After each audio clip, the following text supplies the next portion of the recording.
Hi. Oh, do I have to do something? Hi, recently I was having a discussion with some people on IRC, and the topic of the discussion was what can we as the Drupal community do to increase the number of core contributors that we have and the way that they contribute. And I was kind of spending some time thinking about this, and one of the things that got me going as we were having this discussion was, how did I become a contributor to Drupal? What was it that pushed me into contributing? And I wanted to clarify that sort of, now what I'm not talking about is the things that touch us in terms of, like, you know, making better documentation and making the issue queue more understandable. I'm talking about turning people people who contribute a patch and walk away into people who actually become contributors, who are invested, who are tied in their heart to the project. And so as I thought about this a little bit, it made me think about what it was that made me become invested in the project, what it was that made me care about Drupal beyond simply making it work for the company that I worked for. So the first thing that really tied me into this was I was working in Seattle at the Seattle Times, and we were building the first Drupal website that I ever built in Drupal 5 for one of our sites, Northwest Source.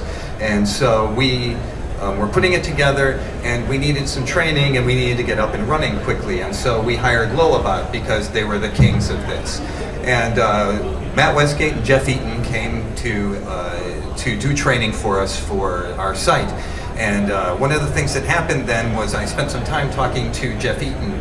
And one of the keys in talking to Jeff Eaton is that when I sat down with him, he spoke to me like I was a peer. He spoke to me like he took me seriously, he was encouraging, and he kept listening to my dumb questions and not making me feel stupid. And as a result of that, I made my first core patch, which was won't fix 2.5 years later. So another thing that happened that was very core to me when I was becoming a contributor was I spoke at DrupalCon Vancouver, which was the first time I ever spoke about staging and deployment for Drupal. And while I was there, I met Boris Mann, who was very highly placed also in the Drupal community. And he took a real interest in my project. And again, you know, this is a guy who's been involved in Drupal from the beginning. He was at the first DrupalCon when there were 40 people, and he ran a Drupal company, and he was really encouraging me to explore my ideas and see where I could go with them in a topic that at the time wasn't very hot for Drupal. And it was part of that encouragement that made me release my module, Deploy, which is sort of one of my key community contributions that have come out of that. And you know, I could sort of go on and on about these interactions that I've had with people, and you know, WebChick, who got me to be involved in Summer of Code, and Ken Rickard, who encouraged me to apply at Palantir, which was my first Drupal job. But you know, I was thinking about all of these things, and I was thinking, you know, this was not a community project that drove all of these things for me to become a contributor. It's not like everybody sat down and said, hey everybody, let's make Greg over here become a contributor, and then we can focus on something else. The commonality between all of these events was that they were done by individuals. They were done by people who decided internally that it was important to grow Drupal people and to grow contributors.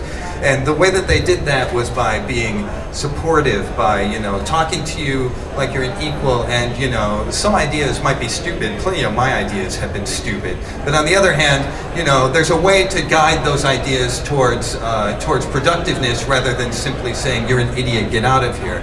You know, encouraging people to explore and do the things, encouraging people to fail, because obviously not everything is going to succeed the first time, and you need to try and find your space in the community.